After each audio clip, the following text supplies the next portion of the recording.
Hey.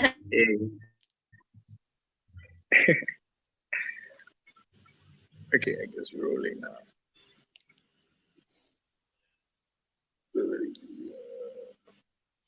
I think we may have lost Eva in this process. Um, but if you are watching, I would like to welcome you to our chat. We will be talking about Obesity Day. Once our moderator and facilitator Eva joins us once again. I think she's back to Eva, can you existence hear now. Good us? afternoon. Network just went off again. Well, good afternoon, Amir and Senzo. What a lovely day it is. Thank you guys for joining me today. I'm just switching off my camera because I think the network is again against me. Since I know that you're on live yesterday, you saw that we're having a bit of connectivity problems. So yeah. So today is hashtag day 2 of Let's Talk About Obesity. I'm honestly so excited about today. I think yesterday we spoke about just what Obesity Day is, the World Obesity Day, what is the impact, and what we should do, on this day, the theme of obesity. And I think today we are taking it to us now, being the youth. You and I, Senzo, and we have Amir, who is a youth advocate. He has been doing this for 12 years. What an honor to actually be blessed with your presence, Amir. So, yes, Shout out, I Amir. think yeah, shout out to you. I'm just gonna start my video. I think connectivity will be fine, hopefully. So yes, great to see you guys. So we're gonna first talk about obesity in a nutshell with what the government is doing, and how they're addressing this, and what they're doing in significance to World Obesity Day, which is on Saturday. So we took a video recording, I don't know, like little snippets of Ms. Rebaunintie. She is part of the Department of Nutrition in government. So yes, we were honestly honored to actually have her answer just a few questions with the questions that we have as young people. What is government actually doing? So I think we can just start with the first question, and then we can just have a discussion surrounding that. So, It's what does about World Obesity Day mean for the youth and children in this country, and how can we be called to act? World Obesity Day is about coming together and engaging on issues of obesity. It was launched globally in 2020, but in South Africa we launched it in 2021. And during that year, the theme was everybody needs everybody. And it was focusing mainly on the causes of obesity. We know the root causes of obesity. They run very deep, they're multifactorial. We need not to blame any individual, because everybody is needed. And in 2022, the theme was everybody needs to act. It was calling all of us to act on really preventing and managing obesity. Now, the theme builds on the themes of the previous years, and the theme for this year is focusing on correcting misconceptions, ending stigmatization, and calling us to act together. It says, changing perspective. Let's talk about obesity. So it's really encouraging us and calling all of us to say, let's talk about obesity. What are the misconceptions that we have? Why are we stigmatizing obesity? What can we do together? Is really calling us to say, let's make our own decisions. Let's collectively see what strategies can we implement to address overweight and obesity in our country. Wow. Um, That was quite a mouthful, and I think it was something that Miss Leia. I don't know if Sinzo, you you heard Leia yesterday with regards Yeah, to the first question that I asked her, what is World Obesity Day? And I think the nice thing that she said is everybody is responsible. Basically, we're all accountable for the environment that we're in. We're all accountable for, making a change and making a difference and actually being kind to one another. So yes, I think what I'm gonna do is ex- just play all the. exactly. Now, I just wanted to mention the fact that I'm intrigued by the fact that the conversation from Leah yesterday is now integrating to what Leah has to say, because she mentioned one misconception, which is, I think, it's a very huge issue. So it gives us like something to work with. We are misconceptualized. We need to know what this is. We need to put it into context. Also, collaboratively, we can't do it on our own. So it's a joint force. It's upon all of us. It's a responsibility that is based on everyone. So I think Mm, that's what I'm taking away. yeah. So I think we can just play maybe all her videos and then we can just basically discuss from there. All the questions that are asked, they'll just pop up and then yeah, we'll discuss further. The narrative it Papa. is.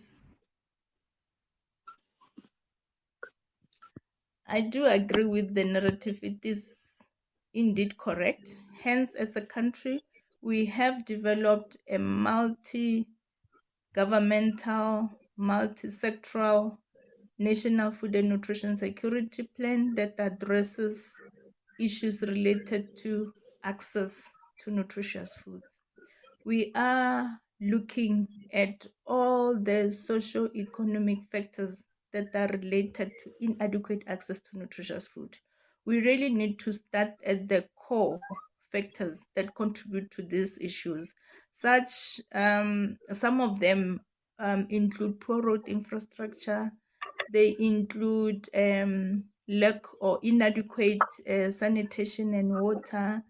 They include, for example, obsogenic food environment, high levels of unemployment, and so on and so on. Until such time that we address these basic or underlying causes of that contribute to inadequate access to nutritious food, we will not win this battle.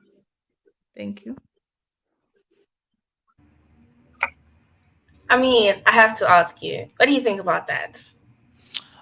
Those are good points, and maybe let me also refer to the first question that she responded to. I think it is fundamentally important to notice as young people that our government in South Africa is interested in this topic, and it is doing, the best it can to address it. And it is also good to know that, this year's theme, which is ending misconception and a stigma around it, is fundamentally important because as young people in the age of social media, as you were talking about, it is difficult to not feel this stigma or misconception around obesity, especially with the kind of, pressurized beauty standards that are, kind of like continuously promoted on social media. So I think I firstly wanted to acknowledge the effort and time government has put into, destigmatizing this topic for young people this year, and to know that everybody is equally responsible for it, despite our age, background, gender, sexual orientation, that we can all do something about it, right? Yeah. Now, in terms of the narrative, that was the second question. I also agree with her that oftentimes our choices are circumstantial, right? That can be related to many factors. It could be economic, it could be social, it could be cultural. That then in a long run impact the personal choices as well, right? But in order to talk about personal choices, we need to address the social issues as well. But I'm also interested to hear your thoughts about it, Eva and Senzo.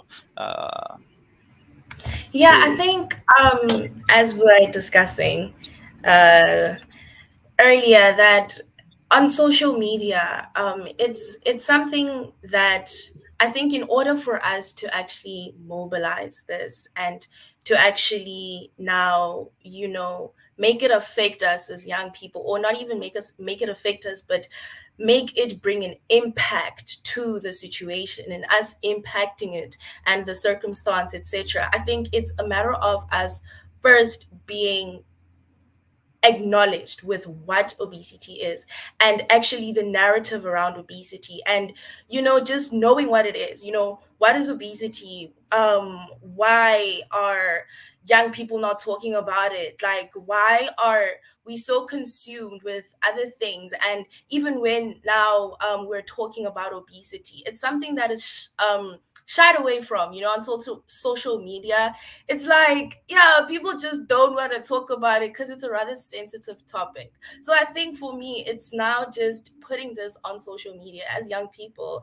Let us actually have a narrative of what it is about, and yeah, in order for us to actually make a change, so we need to know what it is about first before we actually make an active change and collective effective action. So yeah, I think that's just my comment. Yeah, super. Like, yeah, like Amir mentions the fact that our choices are quite circumstantial. You don't actually don't get to decide what we consume and what we don't consume. Like, just as we were running the campaign, as we're asking multiple people on campus what influenced their food choices. Money came into the conversation. Food that I consume at home. You're not exposed to what you're actually intaking into your body. You understand? So I think that on its own goes to show that we need to be a little bit more aware of what we consume within our areas of choice. You understand? And Yeah. I also like the fact that the World Obesity Day carries themes each year. I think that destigmatizes to a great extent the fact that this year it's my health, my wealth, and my body. So that it throws away a little bit of stigma, and the fact that we're uneducated about it. A minute we see someone being overweight, be like, go to the gym. It's because we are not well learned about this. The fact that no, it's not in the gym, it's actually in the kitchen. You understand? So I think these are conversations that we need to have amongst us as youth advocates. I mean, it's like I mentioned earlier on. We've been talking about a lot of things: sex education, financial education, HIV, everything that we feel like the youth is missing out on, but we've never get to touch on obesity. So once again, it is upon us to actually push the obesity narrative and actually change the concept of Yeah, and just to add on to what you're saying as well, just basically now bringing it to us young people, like basically making it a notion, making it a narrative. I mean, like we have World Obesity Day every single year, and it's something that I don't see it on social media. Like on TikTok, I'm scrolling, I don't see World Obesity Day, something, on Instagram, there's nothing of such a sort, so I think it's something that we need to now address, and we need to come together as young people and say, yo, listen guys, there is things, or they are situations like this, or let me rather say days, for sorry for the lack of better words. There are days that actually recognize issues that affect us. I mean, obesity is a thing, mental health is a thing, our health is a thing, and it's like, why are you not aware of what are you consuming? Why are you not aware of your physical being? Like, so yeah, I think it's just a matter of now putting it on social media. Like, let us now talk about this as young people. Let us now put it online and address this. So yeah, I think we can play the next video. Just the next question. We have been implementing. From 2015, we have been implementing the strategy for the prevention and management of obesity in South Africa.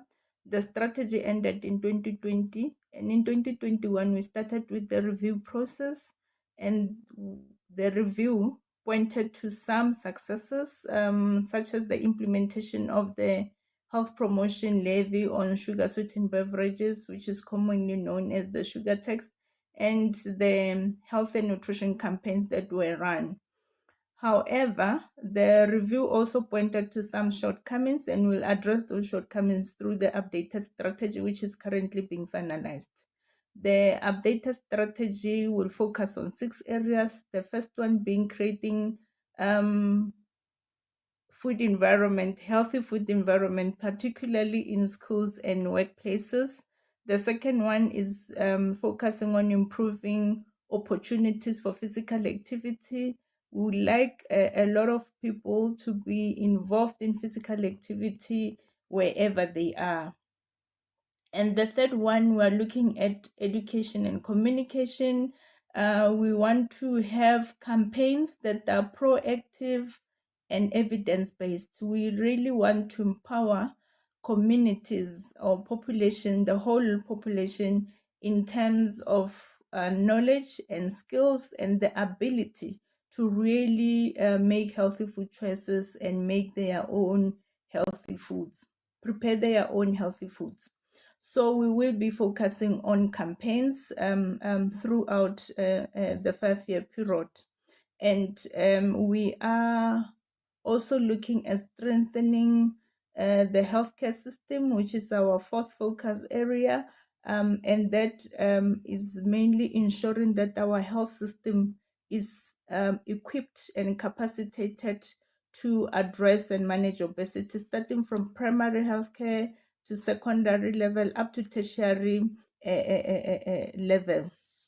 We also will also be focusing on monitoring, evaluation, and research. This is one of the areas that we are mainly found wanting in most cases. We want to ensure that we monitor implementation of the strategy. We want to evaluate its effectiveness or whether it has any impact, and all the interventions that we'll be making thereafter. We want to ensure that our interventions are evidence-based, and hence we are also focusing on ensuring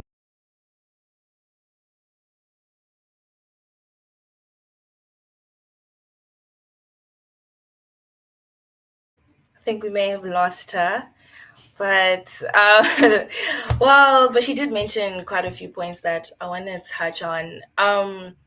The food environment in the schools, I think that was a big one for me, especially in our school, Senzo, UWC, University of Western Cape. I think when I went to, when was it? Was it yesterday? I'm not sure. But when I went to go buy bread in the shop, like I realized that there are only 3 fruits: banana, apple, and a pear. Those are the only things that were there in terms of what I would perceive as healthy foods.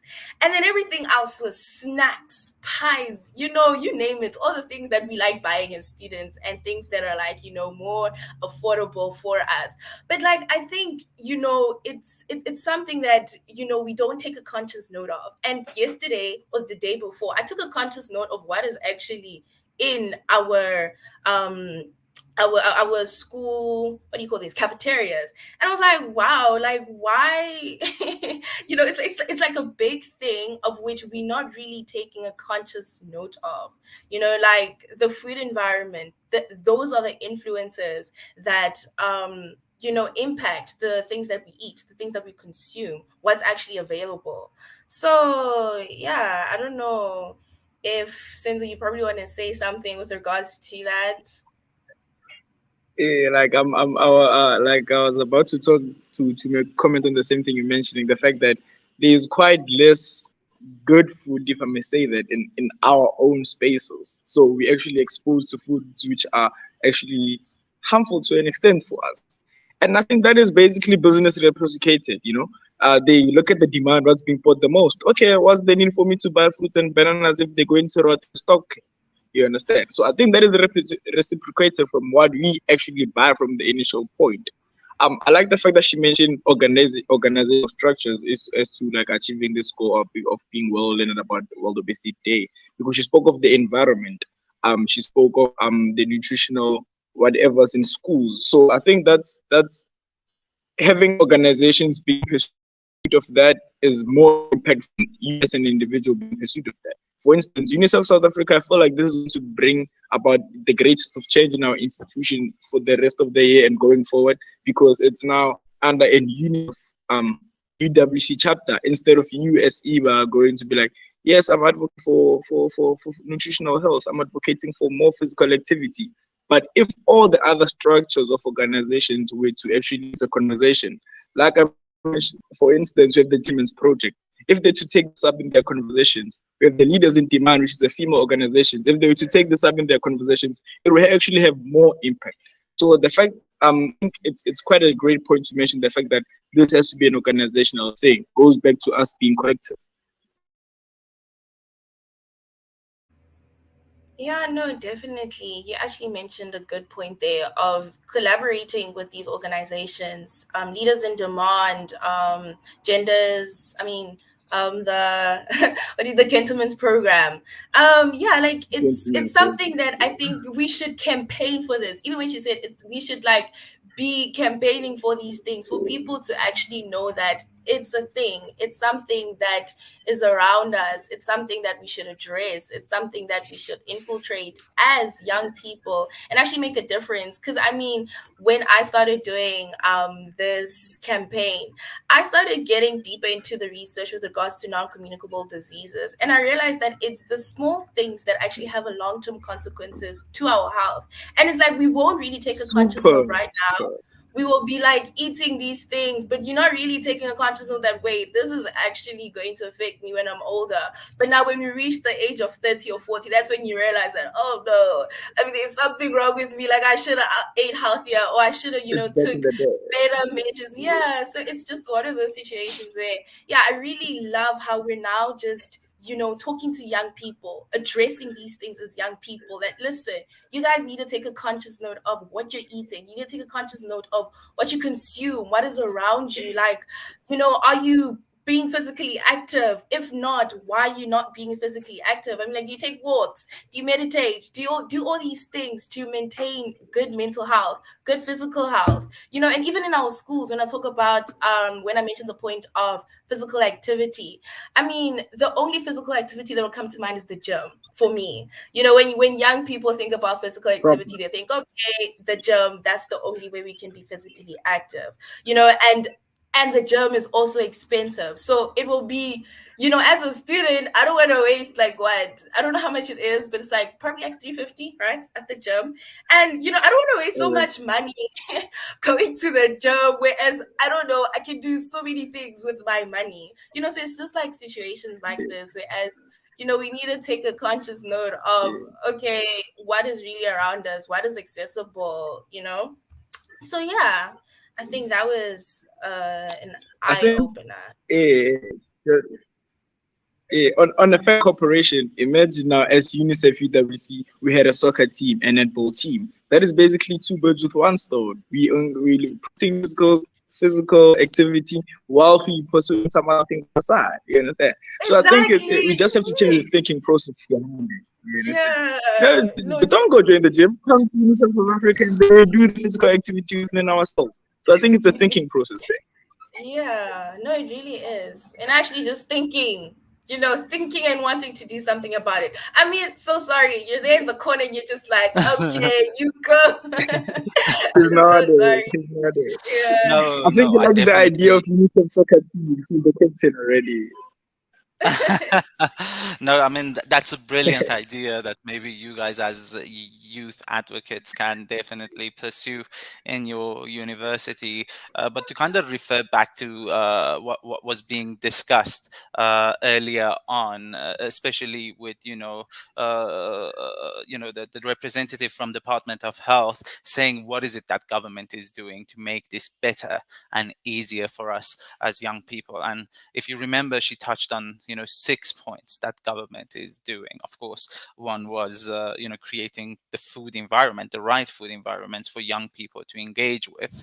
And I want to quickly touch on that also from a youth point of view, is that, for example, sometimes government in some projects can create the right food environment, but in that moment we also have to be able to maybe pause and see, as young people, are we making, again, healthier choices when there are healthier options, right? And that refers back to, I think, what the representative from Department of Health was referring to in her third point, which was education and communication. So how can we communicate and educate our fellow peers further on the benefits of making healthier choices? Like you guys said, that we don't want to get into our 40s and 50s regretting not having made better choices. So in order to make better choices, are we informing ourselves with the material that government is providing? Are we learning and are we teaching? So are we really practicing? Are we really walking the talk and upholding those values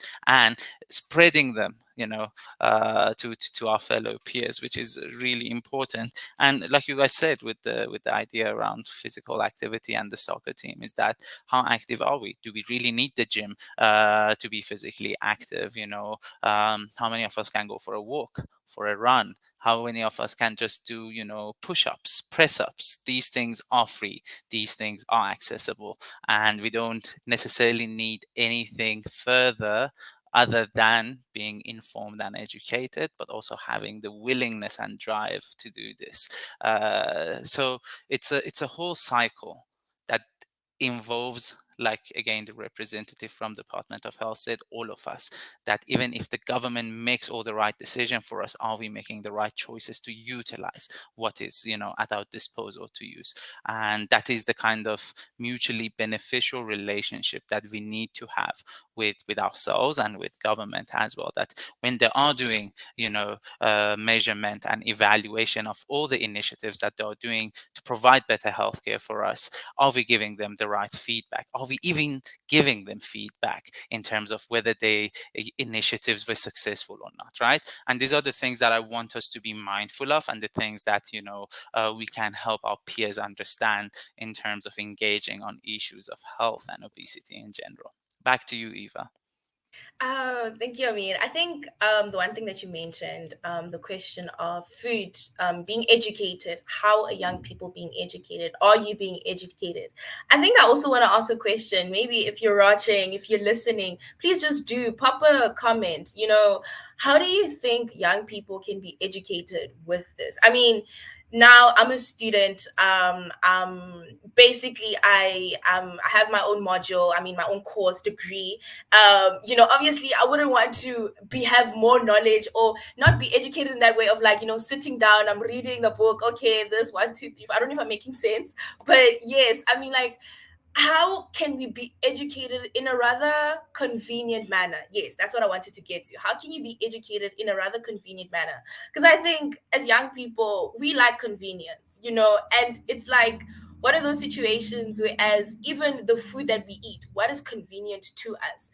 With physical activity, what is convenient to us, and what is more comfortable to us as being a young person? And I think these are the questions that we should ask ourselves. Okay, how can you fit that in to your convenience? How can you actually now address that to your convenience, to basically fit your lifestyle as a young person, and not be educated in the traditional sense or in a traditional manner? Because we are living in is it the third industrial? I don't know.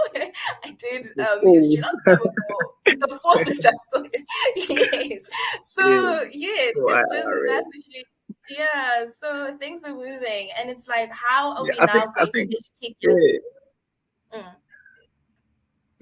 Just for me personally to comment on that, I think you mentioned a significant point, because I clearly don't want to be inconvenienced. As a student, I feel like I have enough stress already. I don't want to add on to my stress. Yeah, that type of a thing. So it's great. But I think there are many spaces in which we can actually reach out to people in their comfort zones, which I believe is a statement to bold and underline, in their comfort zones, the ads you see on your posters in your residence, the ad you see when you walk to the shop, the ad you see on your phone screen, that actually means a lot. You enjoy that module, but if you use 5 minutes of that module and actually talk about this, you have maybe a club of some sort, a church, anywhere where these people are already engaging, and then you just incorporate that. You understand? We all love UNICEF South Africa, but what are we not talking about in UNICEF South Africa? You understand? We part of UW's radio, but what are we not talking about in UW's radio? You understand? So I feel like it's a matter of reaching out to these young people in their comfort zones. let's not now. Obviously, it would need to have a workshop where we're talking about this. But firstly, for awareness, let's reach out to them so it can spark an ignition of, okay, I didn't think about that. More of that. You understand? So in terms of reaching out, like where you are bringing the most, that is where I'm coming for you. Yeah. So yeah, I think I actually wanna maybe pose a question to you. How do you think young people can be educated, with regards to this? Yeah. Look, I mean, education always has to start from somewhere, right? It always takes people who have hobbies or interests in a specific topic or area of interest that, take the time proactively to inform themselves about it. Now, if they're passionate enough and empathetic enough to share that further with other people, then great. The rest of us can benefit from it. But sometimes it's a matter of also just, being able to be aware of not only again our choices but the circumstances that we are in.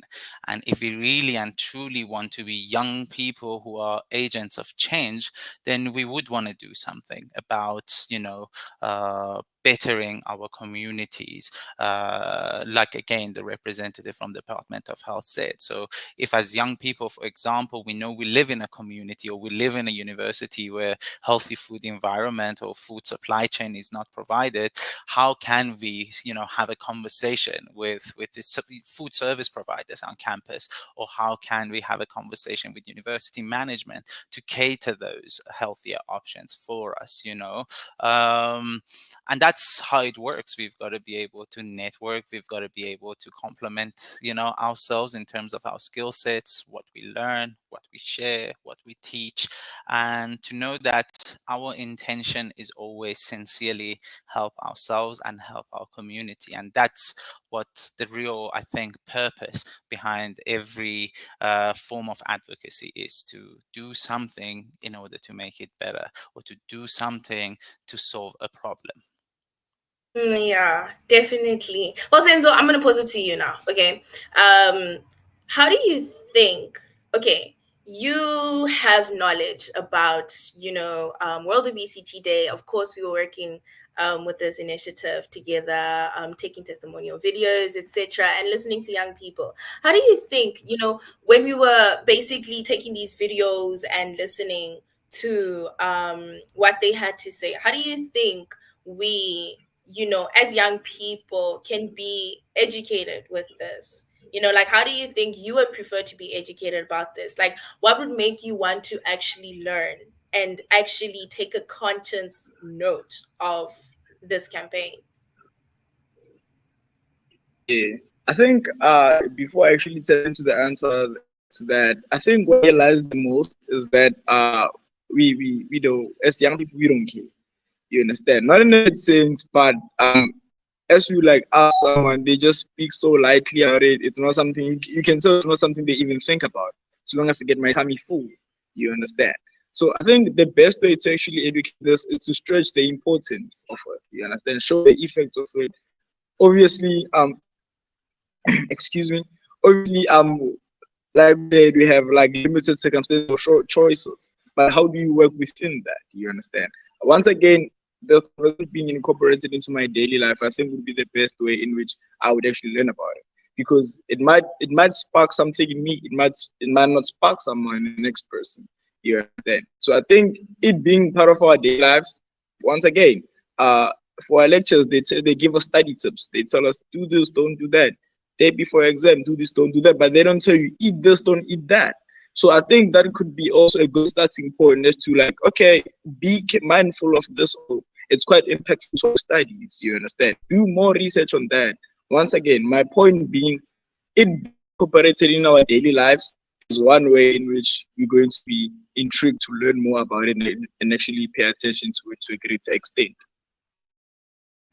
Well, thank you so much, Senzo. I think now we're gonna shift more to listening to Amir. He is a youth advocate.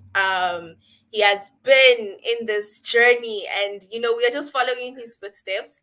He's been at it for 12 years, and yeah, Amir, I don't know if you'd like to just probably introduce yourself. Maybe just give us a little rundown of maybe one thing that you've done, Background one activity. story. Thank you, guys. That's very kind of you. And even though I still feel extremely used to that hot, I don't think I can classify as youth anymore. Especially when you expose the number of years that I've been in this field of work in general. But yeah, um, it's again, it's really great to be having this conversation with you guys, and I am really excited to unpack this with you guys from an advocacy point of view, to highlight, the influence that we can have as young people in this country, and potentially, what are some of the, actions in which we can take to take this, conversation a bit further and turn it more into action beyond conversation. And yeah, I hope I can be of help and benefit to you. Thank you so much, Amir. So I just have a few questions for Sure. you. Um, how much influence do you Mhm. think young people have with, Mhm. impacting this World Obesity Day and this epidemic Mhm. in general? So how much Mhm. influence do you think we have as young people to Mhm. impact? Mhm. I mean, to answer that simply, as much influence as everybody else in society, right? So if it is, your mentor, your role model that you look up to, and you think are an influential person, I am here to remind you that you have equally as much influence, if not more, in terms of wanting to make change in this regard. Why do I say perhaps even more? Because I look at the statistics of South Africa, we are a country whose majority of population is youth, which means that we are already in a majority if we learn how to mobilize ourselves and do something. Work hand in hand with civil society, government, and private sector to bring about the change we want to see in terms of, again, whether it's food systems or creating more physical activity opportunities, or even something as simple as helping our government to understand which interventions work and which interventions don't. So, yeah, we have almost as much influence as every great person that you can think of.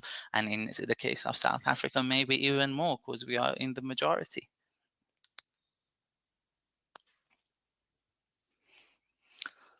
Senzo, I think we may I have think lost you Eva. What do mentioned, you think about that? I'm quite aware. You mentioned quite like significant points. The fact that we as the youth in South Africa are already quite numerous, we are at an advantage basically. You understand? Like you Mhm. said, we just as influential as everyone, but it just had to like feed off each other's energy. And if I have that energy and give it to the next person, literally we can change the whole nation. You understand? Yeah. But Absolutely. also, I think, yeah, well, just to pose another question of it from a sense of intrigue, what do you think? What are significant stakes in which young people can begin advocacy into related to obesity? Because okay, we talk about obesity, this that, but how do you now get active into actually advocating for this? Yeah, in terms of some of the most concrete actions that we can take, I would somewhat go back to, like, the first comment that I made earlier, which was us having to walk the talk. If you're really serious about it, if this is something that we want to advocate for, some of the concrete actions we can take can be as simple as having this conversation right here, right now, while other young people, other people in general, are watching us discuss this to destigmatize it even further. The second thing is to kind of, like, actioning the same things that we are talking about, is that as a student, as a young person, what is it that I can do to help government, civil society, and public health system to create better, healthier food system for us? And on top of that, how can I utilize my time? How can I utilize my space to create not only opportunities for me, but others to be more physically involved, whether it is through sports, whether it is through play, whether it is through community walks, community action. And it is literally that simple. The concrete actions could be conversation. the concrete actions could be researching which organizations are already doing work in this regard and volunteer for them. Concrete actions could be starting a football team, like you suggested. These are all very, good examples of how something very small, or what appears to be small, can turn into a massive change in a form of a domino effect or snowball effect. Um, but yeah, this is some of the concrete action we can take. And the one last thing that I would like to say is that it is always very important to not kind of get lost in the cycles of our advocacy. It is also important to make sure that we are continuously talking and engaging with all kinds of stakeholders, our government, our civil society, our private sector, because they do have opinions, they do have says, they do have interventions that could all be of very beneficial impact. I wonder if Eva is back. Eva, can you Yes, hear I us? think I'm this back. Yes, I can. that's a Good. Apologies, my network is really failing me. But listen, I am a perseverer, so I'm yes. persevering through Now, this shout network. out to you for that. So yeah, You no, have we have to to. be survivors. We have to be Yeah. survivors. I So think I I mean, think I might just. Yeah, I'm sorry even to disturb you there. I was oh no, just saying it's I think I okay. might pursue the soccer idea. Hey? It's getting to No, we me for really real. should. No, no, we really Yeah, should. So I mean, yeah. But I just heard you coming back talking about the concrete steps that young people can take in to begin this advocacy initiative. Can you maybe just perhaps like share resources that young people can use, to just support this process? Like, where do we begin? What do we look at? What are the people we should network to? Who do we talk to? Yeah, that's a very good question, Eva. And I don't mean to be biased, but as UNICEF, we provide quite a bit of valuable resources on our different platforms around this topic. The very first one that I would like to recommend to you guys is just to go to www.voicesofyouth.org, which is a UNICEF initiative, and then go to the section that says Youth Advocacy Guide. This document will give you a step-by-step guide on how you should, it gives you a step-by-step guide on number one, what is advocacy, and number two, how to go about advocacy in order to be successful.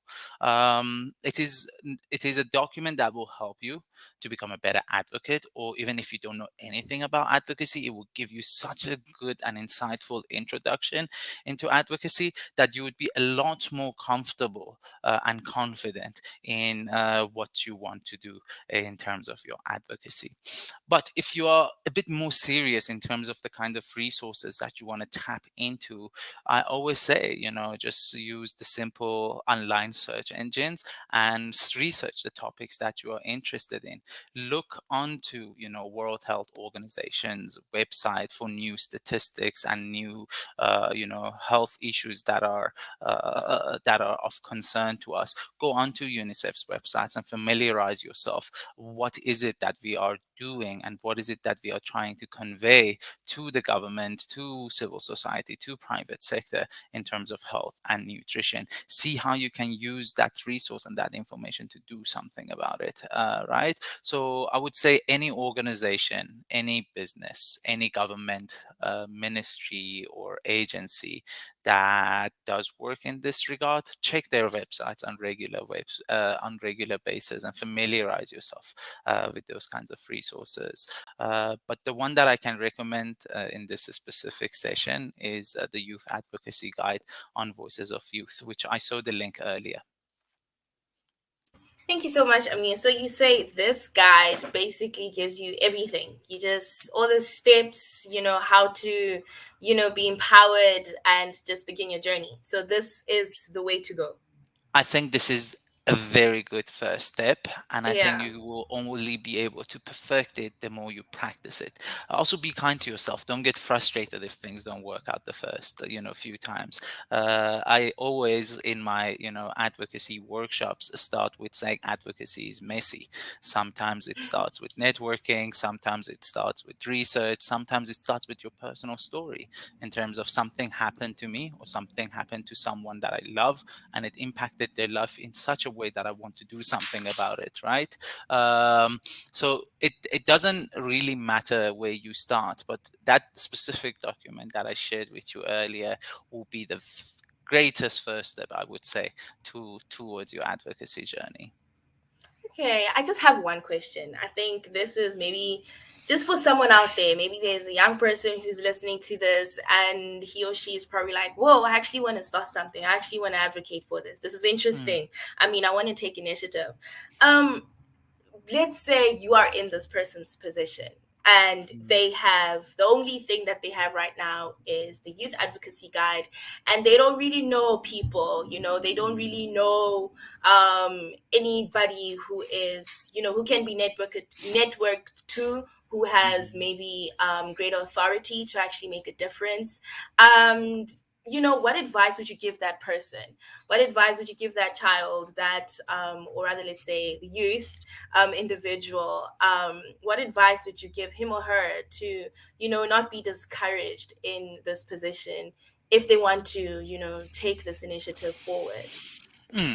That's pretty much like life. Advocacy is a journey, right? That sometimes it has ups and it has downs. It sometimes has moments that is demoralizing and demotivating, but every small win can also be extremely energizing and, provide you with enough morale that you can sustain yourself and your advocacy project for many years or decades to go by, right? But like you said, there might be a young person who's listening to this or who's watching this who might not necessarily have the right networks, but has the right drive and the right information to do something about it. And thankfully, I mean, we live in an era where we are digitally connected, at least most of us or some of us to some extent, where we can look for other people online by searching specific hashtags or specific campaigns we are interested in.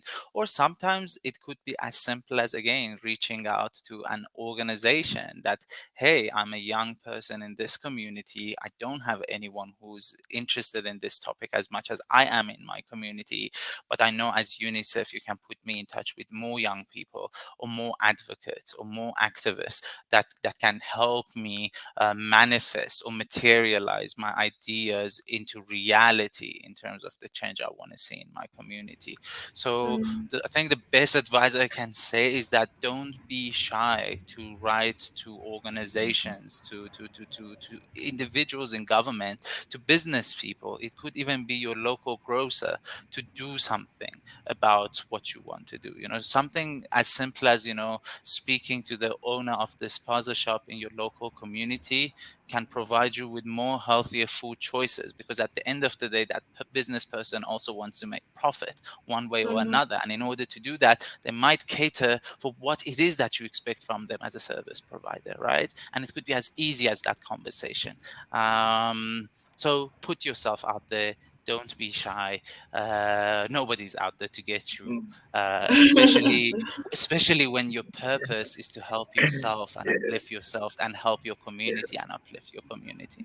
But it takes Yeah. obviously a lot of time to Yeah. familiarize ourselves with the information, to upskill ourselves in terms of how we communicated with other people in a manner that is not aggressive, but rather very empathetic and rooted in a place of care. So, just to get you I think correct and that just to get you right. So sorry, Senzo. I'm so sorry. I'm so sorry. I'm so sorry to fight you there. Um, allow me just to be to a get gentleman and you. say ladies first. Thank you very much. So yes, I mean, just to get you correct. You say that with this advocacy journey, there's no right or wrong way to go. Yes, it's just the experience that counts, and the passion and the drive, and actually wanting to make a change. So that is just a message to basically someone out there who wants. Oh yes, please do. And I Please do wanted to mention. say, no. It is important to have the information and the drive, but it is also fundamentally important to communicate it from a place of empathy and care. Because as I say, we don't want to come across as aggressive and as a person that's attacking people or their choices, but rather from a place of like, I care about this. I know you would care about this. What can we do together to make this better? No, true, actually. And I think the narrative of addressing it with care and empathy, I think also when I thought about advocacy before I started doing law and actually getting into this advocacy journey that I'm on right now, I thought advocacy is more about like, okay, something is wrong, I demand change. So that's just basically the narrative that I had with advocacy and making a change. But I think also with situations like this, it's more about now wanting to make a difference, making a change, basically, having that love to it, you basically wanting to be the change that you want to see, and you first starting to be that change that you want to see, and now you moving forward. And when you move forward with it, it's with love, with care, with just that sensitive note to it. So yes, thank you for actually mentioning that, because I think it's quite important to actually advocate with that type of heart. Since I don't know if we lost you there, but I actually just want to ask you a question as well. Senzo, do we have you? Okay, so Senzo will be right back. Yes, I'm um with you. I'm sorry about that. Oh no, you with Connectivity. me. Okay. Okay, so I just have a Yes. question for you. Just taking in Uh-huh. everything that Amir has shared with us right now. What do you think the biggest highlight, or not biggest highlight rather, but the biggest thing that you took from just this discussion as a whole? Just, as a youth advocate and maybe Mm. talking to Wow, man. um youth and individuals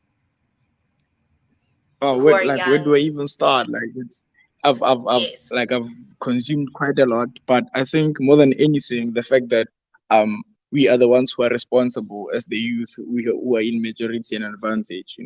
I think some of the points that Amir mentioned to me back to my first year, where I learned about we are the government, we are the democracy. The Department of Government expert mentioned the fact that they are putting out measures in which they are trying to resolve the issue that we're facing, and we as the youth, as the people, are to complement that. We're not just to sit back and fold our hands and be like, let them fix this. No, they do measures which we have to meet halfway. You understand? And we are the people on the ground. They can only do so much. So I think more than anything, I've been intrigued to be more active than I've ever been. I'm trying to reach out more than ever I've ever been, and more than anything, raise awareness, make sure that people are well learned and they're well knowledgeable. Ah, Yeah, no, thank you so much, Senzo. And yeah, I think you raised a good one there. Just, again, being the change that you want to see, and just putting it out there and saying, you know what, be the democracy that you want to have, be the equality that you want to have, and then start now taking it there, spreading it, talking to people, using the youth advocacy guide, and just journeying along with that. So yeah, I mean, I would like to just ask you one last question. What is the biggest, the most significant advocacy journey that you were on, and maybe an advice to one person who is probably on this call right now that wants to advocate? Maybe it'll be basically just a inspiration, just to someone out there, maybe just the highlight of your advocacy journey. Hmm. That's a really good question, and I don't think I prepared myself, to I'm talk so about my sorry. my, my personal I'm so life experience sorry. in terms of advocacy journey. No, but I can answer you. I think, the older I become, and the more I learn as time goes by, is more or less, I think, advocacy around my own life. How can I be a better person? How can I, live a good life and an ethical life, and understanding my responsibilities as a fellow citizen to uphold, ethical points and things that are of value not only to me but people around me, uphold them and protect them at the best of my capability. In my 12-year journey, I've been part of advocacy projects, from human rights campaigns to arms trade treaties at the United Nations level, to climate change campaigns. And I don't think either one of them were any more or less valuable than the other. But to know that my personal intention, regardless of what I personally got involved in, has always been to be a source of light and love and comfort, and a level of protection for those around me. And what greater advocacy journey than that? That's the best I can kind of answer. I don't think any one specific project was any different to the other. Yeah, no, actually, that is quite beautiful. I think I remember you came to the UNICEF YAG training. You were with Leia, and wow, I think when you were just talking, a lot of us were just being inspired with the influences that you basically had, and just you talking about, I think, who was it in, was it Israel? I forgot. Or I forgot. There was just this one Iran. moment that Iran, yes. Oh, so sorry. Yes, Iran. And you just mentioned, a little story that kind of influenced, or I think it sparked a sense in me that, what, just if you want to be the change, or if you want to see change, start being the change, and just go for it, and have that confidence within you to, take the stand wherever you go and talk. A Mm. voice is honestly all you need. So yeah, thank you so much, Amir, for having you. It was honestly a pleasure and an honor to be graced with your presence this afternoon. And thank you for your time, really. Thank you. Um, yeah, I know it's not easy just taking, an hour of your time. So yeah, I no, will thank you. always have time for fellow Thank youth you. advocates and fellow youth. That's not an issue. But to kind Yeah. of like, give you one final thing to work with, and this is for everybody who's listening or watching, is that stay inspired by looking around you and looking at other young people. When I look at, Malala Yousafzadeh and what she's done around access to education for girls in, Pakistan and Afghanistan, that is noble, that is honorable, and we can all be inspired by that. What we see with, Fridays for Future, and how youth are coming together every Friday to do something for climate justice, that is inspiring. So there are so many of us that are doing great things, and we can continuously feed each other with that, attitude of positivity and hope for change, that will eventually one day, make things better one step at a time. Yeah, thank you so much, Amin. Well, with that being said, that was hashtag Let's Talk About Obesity. And this was just us talking about being a change and, addressing and being aware of World Obesity Day that is approaching. And just, in a nutshell, knowing what the day is truly about and what the theme of the day is. So yes, this is the My Body, My Health, My Wealth campaign of by UNICEF South Africa for every child.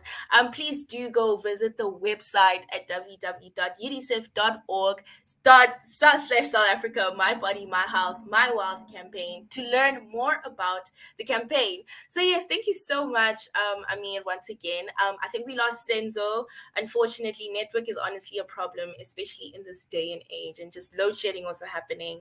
So yes, it was also lovely having him. I think we really shared a lot of perspective with regards to, you know, young people and just getting into our minds as young people and how we can make a change, you know, when it comes to being a youth advocate, especially with the My Body, My Health, My Wealth campaign and just World Obesity Day.